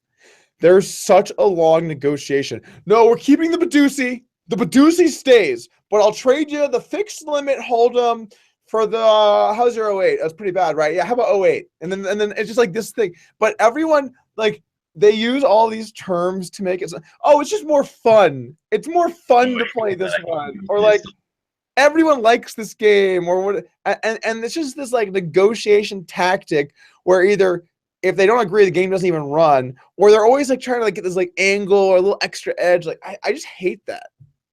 That happens a decent amount, yeah. I would say that it doesn't happen all the time, actually.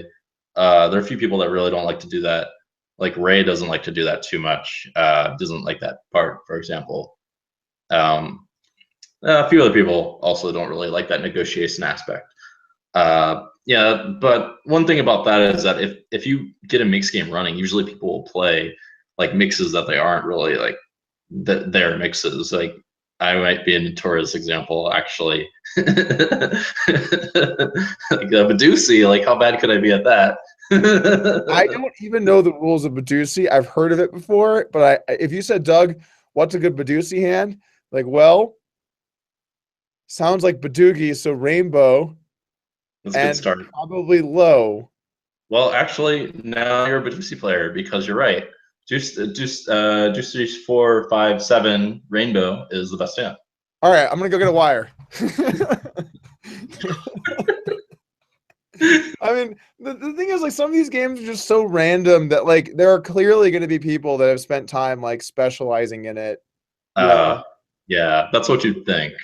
I mean, like, well, like you said, like how could anyone possibly be any good at Pot Doogie? Actually, I was just thinking if the Big Bit Mix just started running online, I'd just be so happy. Or I think that would be good for poker, at least for a little bit. That game gets a lot of traction, partly for the reasons you said. It's like basically impossible to, basically it's impossible to do any work on them. And they're like gambling games, and there's a lot of big bets going in, and just a lot of stuff happens. There's a lot of elements there for it to be a good game, I think. The problem is that it's going the opposite direction. And you brought this up earlier, but a year or two ago, Stars made the no limit and pot limit Omaha variants in the mixed games, 8 game on Stars. They made them 40-ish blind cap or something. And when I saw that, because I was trying to get in there, I played a few people. I didn't play anyone good, and you tried to get me to play you every day, and I was like, nope, still not. I'm gonna play Sean Deeb. I'm gonna play Jason Mercier. I'm gonna work my way up. And then it never happened. But anyway, when I saw that they changed it from just like, real no limit holdem, real pot limit Omaha to just these like brutal cap variants, that was a terrible day for the big bet specialists that were trying to play 8 game, because there were a lot of guys with no limit or PLO background that like, all right, I'm willing to accept 6 min bet games that I probably am not very good at to get some deep stacked no limit holdem in, right? And then they just nerfed it. How did you feel when that happened, and did it change your approach to those games? All me and all the high stakes mixed game players that I know, at least like Sauce and like Alex Ano, True Teller, like all those guys, Elior, Crazy Elior, all of us did not like that decision. Actually, I don't think any like main reg that plays that really liked that decision. And by the time at least I was fortunate, I was quite familiar with all those games.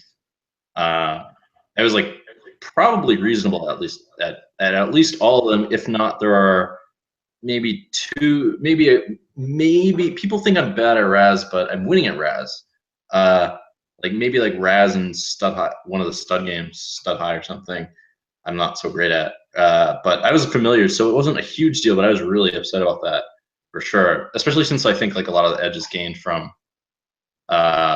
deep, from those games deep. I mean, it just makes the game much more like it makes it like a real game. Whereas I think definitely deeper games are more. They have more strategy to them than limit games. I don't know what to say about that. I actually thought you'd quit poker sort of by that time. Not quit, but like we're like. Hey, I have not quit poker. Well, yeah, you have. Huh? Go for it. Go for it. Like streaming and doing all this other stuff. I just didn't think you were focusing on mixed games so much yourself. Well, in 2000 and I think 15, it might have been. I'm almost positive it was 2015. I realized that heads up no limit was not the future, and that there was just not that much money left in that game. So I kind of had to pick a direction to go. I dabbled with PLO. I generally did better at lower stakes and then got destroyed higher. And I would look at my PLO results, and I think a big part of why I did well in heads up no limit was that I played a lot of like the smaller pot spots pretty fierce, and really battled for like every dollar. But in PLO, you would just play people that fold like 90% to delay C bet, and so you're just clobbering them on the delay C bet and playing. You know, you're doing really great in all these small pots, but then I end up in these just like 4 buy-in pot situations where I'm just like some no limit noob, and I'm trying to figure out what I'm up against, or like what's likely, or all these things, and I just felt like the game was. I just didn't have a very good natural understanding of the way that things worked, and I found I just constantly made mistakes. I would like make all these small wins. I have all these small victories, and then I would just make like a tremendously massive mistake for a 4 buy-in pot or whatever. And I could never really get over that. I never really got very good at heads up PLO. So I saw mixed games, and a lot of people were kind of getting in there. Stars just added higher stakes, and yeah, so I tried it out, and I spent some time. Like I don't think people really realize this, but I've won a decent amount in heads up mixed games. I won some online, mainly lower stakes, kind of working my way up and playing a bunch of the names I named earlier, and then also some in live as well.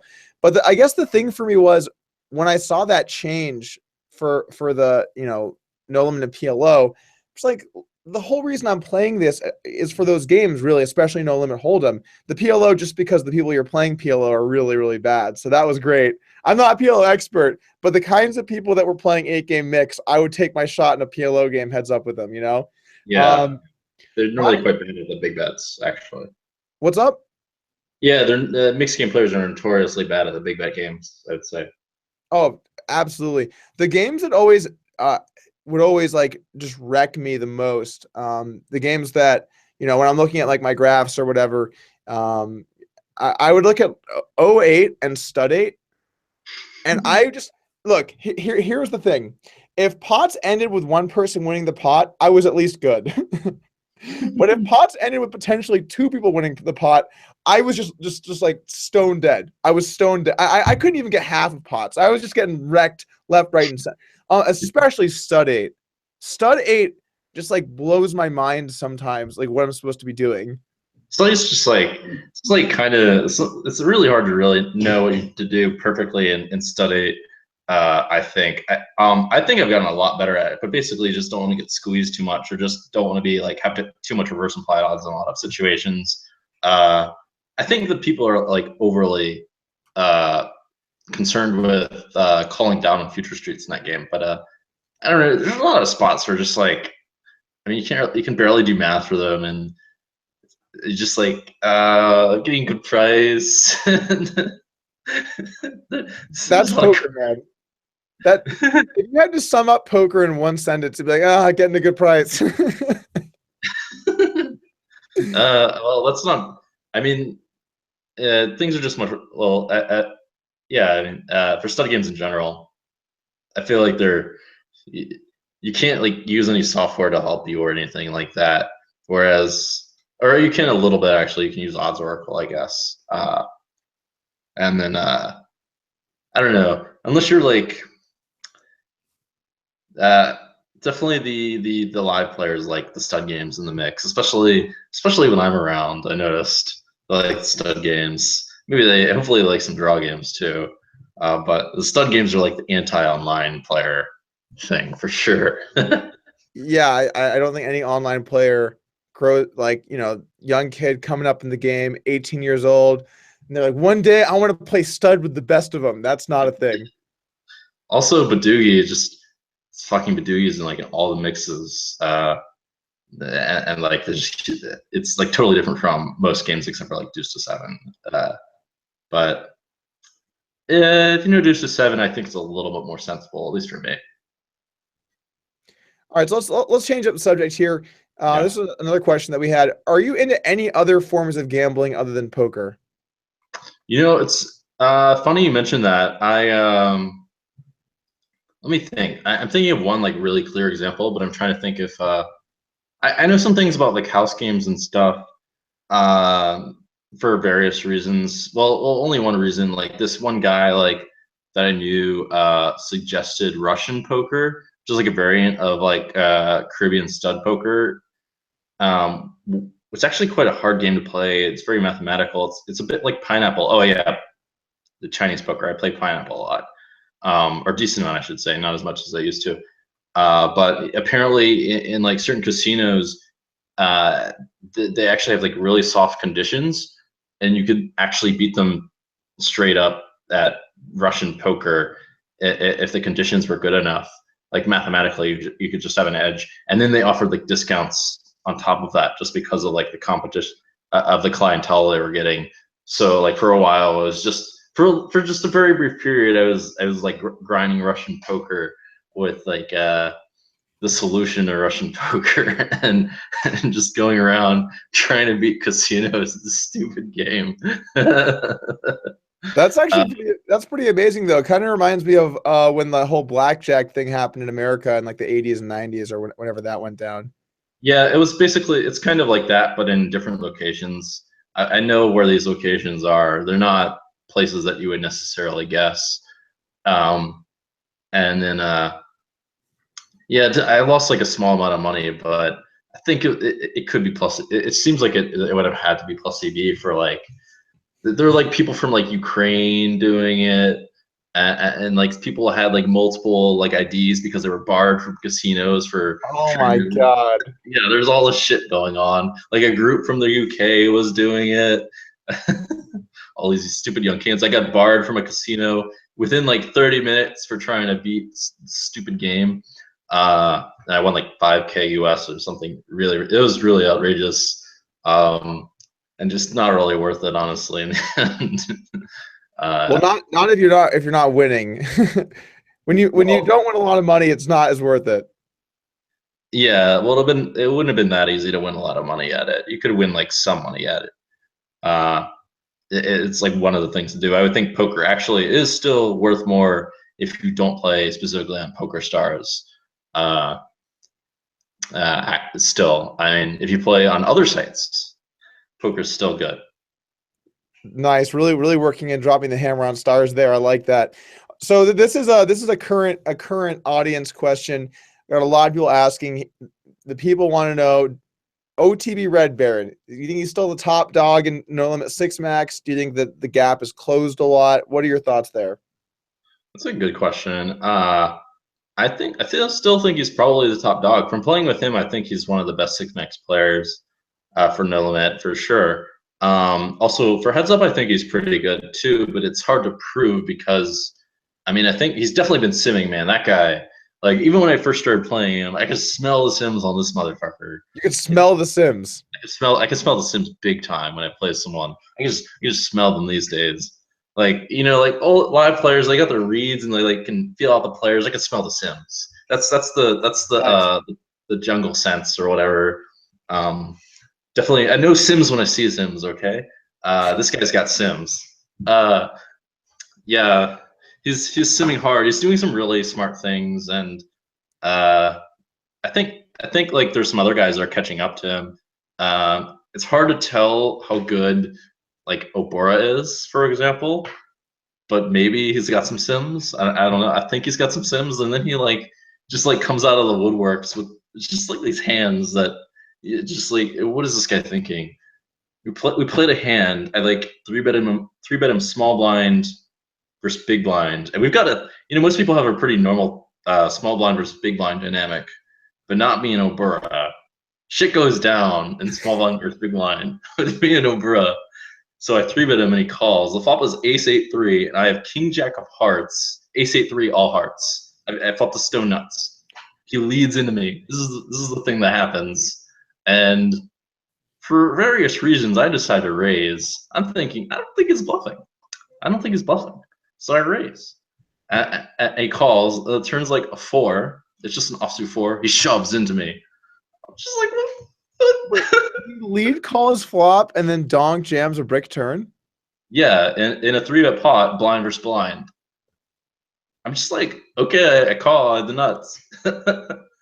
What did he have? Ace 8 offsuit. He's peeled my 3-bet with ace 8 offsuit. So you three bet big blind, right? Yeah, 3-bet big blind versus a small blind open. I mean that could be like, I mean it depends on the size and stuff. It's definitely on the loose side pre. But if you fold those kinds of hands to three bet, you kind of open the door for people to really like mess with your opens. I guess that could be true, but it's also like I don't know. I've never seen anyone have ace-8 offsuit there. That's the new one. Well, I I've mean, never even seen versus anyone like take that line in my life, so I've never seen anything in that spot. he's got the SpongeBob avatar, and he just does these lines. He like leads on these ace high flops. It's like, all right, well, this is like the anti Sims like action plays. He's definitely convincing me. But then he does some other stuff. Seems like straight out of the Sims textbook. The Sims whatever. Um, so it's like a mix with that guy. Who else? Nothing says, by the way, nothing says you're gonna play like a gangster, like the SpongeBob SquarePants avatar. Yeah, Like I see that, I'm like, oh shit, oh shit. I was thinking the same thing. Like this motherfucker, like this guy's like shoving all in versus me in the river so many times. Like, you fuck this guy. I don't want to fall to this bullshit over at river shoves again. With stupid SpongeBob avatar. Who else? Well, let me explain to the audience. We got some casual people here on the channel. Sims stand for simulations, and there are programs out there where you can put in a spot, and a calculator type program will tell you how to play all the hands that you could have there. It's a simulation of what you should be doing. So Sims is shorthand and plural for that. Yeah, I mean those are old news, kind of. I mean, PioSolver is, I think, probably the best company that makes them. I mean, there's several other ones that do it, that make them that you can use too. But PioSolver is that's the one I use, I should say. And yeah, people will definitely be simming in the streets. Who else was I gonna think of? I think TrueTeller is really good. I don't know. I don't know how much work he's really done with Sims or anything, or definitely not in a long time. He tells me, but maybe yeah. But he's really good for a guy who like doesn't really work on his game and really isn't like simming it up in the basement and or doing whatever. I think from playing with him, I thought he was pretty damn good at six max. Who else? He's an Who else? animal, man. True Teller is an animal. Yeah, I think he's He pretty is good an at animal. poker. That guy, I've seen so many hands from True Teller where I look at the hand, I'm like, damn, True Teller didn't even give one fuck here. He gave none. He gave zero. Yeah, He just goes off sometimes. yeah. I played some hands with True Teller, that's for sure. I played some interesting hands. He's been playing in the big some big games in Asia. We play a lot with Shanghai Wong and those other guys, the short deck games. Can you talk Um, about that scene a bit? The big game scene in Asia, or a lot? I assume a lot of these games are private, right? And where are they running? yeah, they're private. They're in Manila, Hong Kong a little bit, and then they were in Montenegro recently. Yeah, I mean, a lot of time it's just the pros battling it out, basically, or like, yeah, pretty much the pros or the regs, I should say. Uh, what do you want me to say? I have to think about. I can't say. I think there are certain things I can't say about that game, but most of those things I can say, particularly about the reg battles. Like if someone loses in that game a lot, I don't think I'm supposed to say. What's Uh, what's the biggest pot you've ever seen in your entire life? I mean, actually, you know what? Like a week or two ago, I had this day where I ran fucking amazing. I ran hot as fuck. I probably won like a 3 million US pot or something. I won a lot. I won a very large amount about 10 days ago or so. Maybe no, maybe 2 weeks ago, something like that. But definitely, I've seen some like 20 million US pots. Is that right? I'm trying to think. Let me think for a second. 20 million US dollar pots before. No, I haven't seen 20 million US dollar pots. Sorry, I've definitely seen ones for 5 million US. For sure, 5 million. I'm trying to think if I've seen any 10 million pots, but I haven't really. It's not something I think about actually. It's not. I don't really think so much about how much money's in the pot, but definitely 5 million pots have happened more than once. In fact, I no, that pot must have been 3 million. Let me think. Yeah. And maybe bigger ones are played in games that I know for a fact bigger ones are played in games that I can't play. I mean, uh, I'm trying to think of how much I can even say about those games. Do, But do you there's a ever? game. Sorry. Do you ever like sometimes if you see like a $5 million pot, step back and say, "Holy shit, this is real life"? Does that ever kind of set in? A little bit, but I'm used to it by now. Just it's more like the opposite thing happens when I go back to like Maryland, and it's like back where I used to grow up, and like people are working like day jobs and thinking, wait a second, this isn't right. This doesn't make sense. People are working for like $8 an hour and stuff. Like, what the hell? Well, what is that? That doesn't even it's like crazy. That's what's really crazy to me, actually, is the funny thing. Uh, that I think realize how fortunate I've been. Um, but yeah, even they live in another world, I should say. I know that definitely some 50 million US pots have been played, but by people that I know in a different game that is almost VIP only and that I can't play. But I don't know how much information I can give away about that game. I mean, that's fair. Those stakes, that's ridiculous, man. 50 million US. Yeah, I mean, like I knew that one person, people have won and lost like 100 million US in that other game. The short deck swings like hell too, by the way. If you didn't gather that, it's short. These are short deck games that play really big. How much of a degen do you have to be to lose $100 million and then still just like wake up the next day and get breakfast or whatever you do? That's insane. Huh? I told you it would take a while, baby. It was 2 hours. Oh, yeah, my girlfriend's complaining, but I'll let you decide. We can, yeah, I guess we can go for a bit longer. Well, we're right around the end anyway. This is usually about as long as I like to go for. So maybe just like a couple more things about these big games, and we'll call it a sesh. Sure. So what's the most you've seen? I don't know. This is just for my own interest because I've never been to Asia. Well, I've been to Asia, but I've never been in like these secret games and stuff. What's the most you've seen someone win or lose in a session in some of these games? Let me think. Definitely people have lost 10 million US in the games that I've played, 100%. I mean, I remember like even like somewhat recently, a few weeks ago, there was one pro that he was playing in a game. So this game, you weren't allowed to sleep. No one leaves the table unless they haven't slept, or unless they played for unless they played for a minimum 15 hours or they've lost 10 million HKD.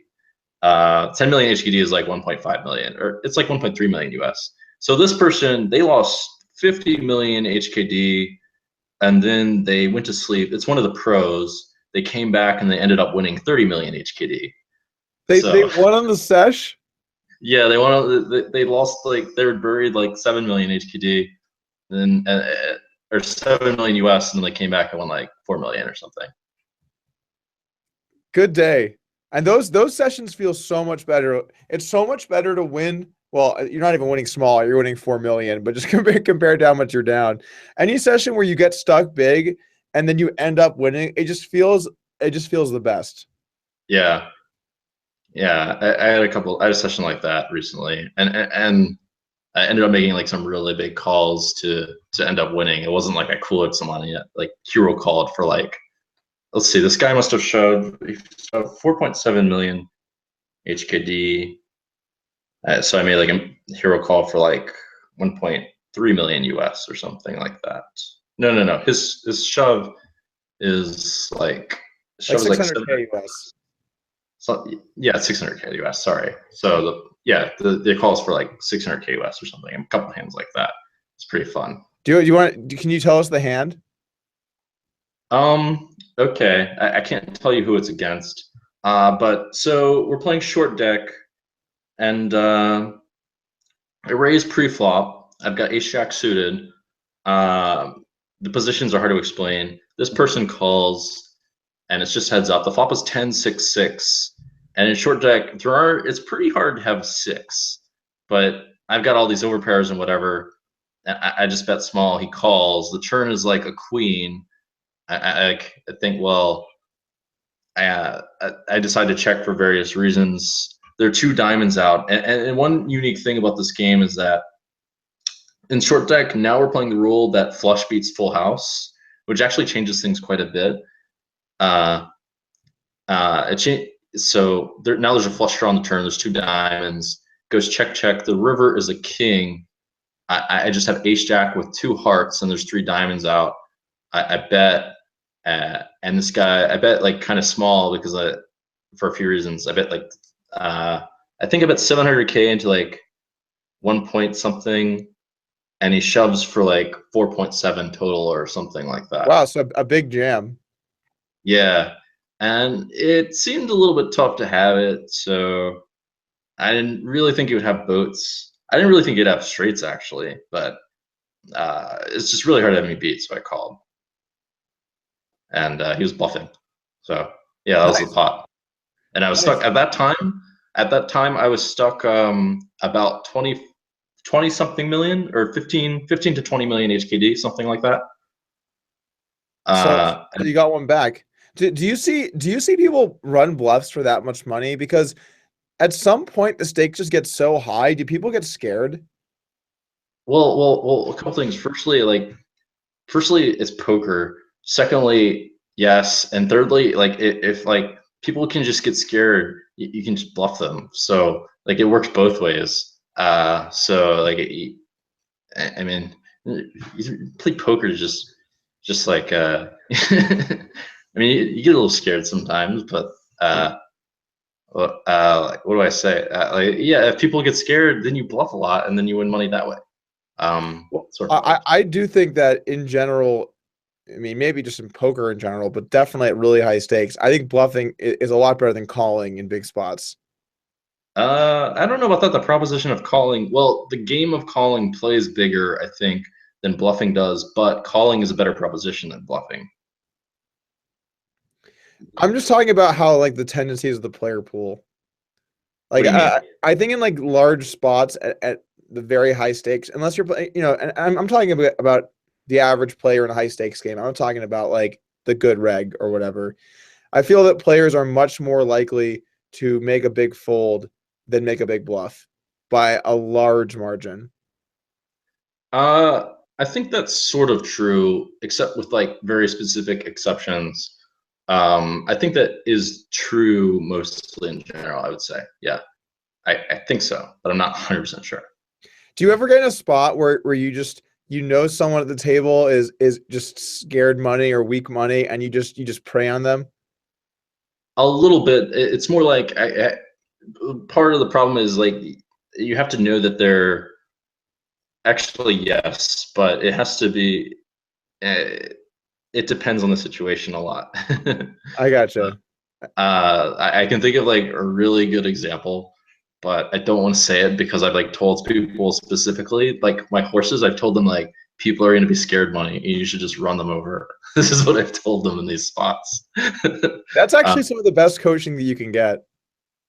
It's important to like remember that though in some spots because like I think like in some spots it's just like tremendously psychologically tough to I mean you still also have to know how to do it, but it's also it can be really psychologically tough to play really good in certain situations for certain people. Like even for me sometimes it's tough, and I can only imagine for like it seems like yeah. So I can only imagine for other people in certain situations where like they're playing in a really big game and it's like the best game they've ever played in, and they're like in some bullshit situation against some regular and they don't know what the fuck to do. They're of course going to fold. They're not going to run some like bluff that no one's ever fucking run since 2013. You know, like They're not going to do the equivalent of the out of position pat float. They're not going to do that when it's like for all the money. yeah. I mean, definitely things like that are really important for live games. But yeah, there was one very specific situation where I remember giving people this coaching. I had 2 horses and I told them something like that. And then if you know the regs, you can know which ones will actually not be, how do I say? Well, not we'll like play a little bit more efficient at high stakes. It's tough to play poker efficient in general, actually. What do you mean by that? Efficient meaning like close to GTO. A lot of people overfold, overcall in many situations, even as like a general population, and like knowing what to do with a lot of spots or having bluffs in a lot of spots is really hard. Even in limit games, calling, a lot of people overfold a lot of situations, even in limit games. It's hard to know when you're overfolding. Even it's just poker is just not very easy. It's very, very complicated. And then you add like crazy psychological pressure or crazy pressure in whatever way. I mean, then people just will not play well, or it's very hard for them to play well, I should say, when they weren't even playing like close to optimal in the first place. That makes a lot of sense. All right, man. I won't take any more of your time. Really appreciate you coming on the podcast today. Anywhere that people should follow you if they want to know what you're up to, what's going on, where should they follow you at? Well, I don't really, it's a good question. I don't really like tweet these days very much. And maybe just go to the next podcast I do. That might be the best way. All right. Well, I'll do this for you. Follow Jungle on Twitter at Jungleman Dan if you want to know what he's up to. Some occasional little tweets or just like general things that you're up to. I see you tweet every now and then, man. And again, really appreciate you taking the time to come on the podcast. And I had a great time today. Me too. Thanks. Awesome. Okay, guys. So for everyone at home, we have one more podcast left on podcast week here on the channel. Frank Casella, the final member of our 4-person heads-up tournament. We didn't get to talk about too much today, but we talked about some yesterday, a little bit today. He will be joining us at 4 p.m. Pacific time tomorrow. So if you guys enjoyed this, one more this week should be a great one. I'll see you guys tomorrow. Peace.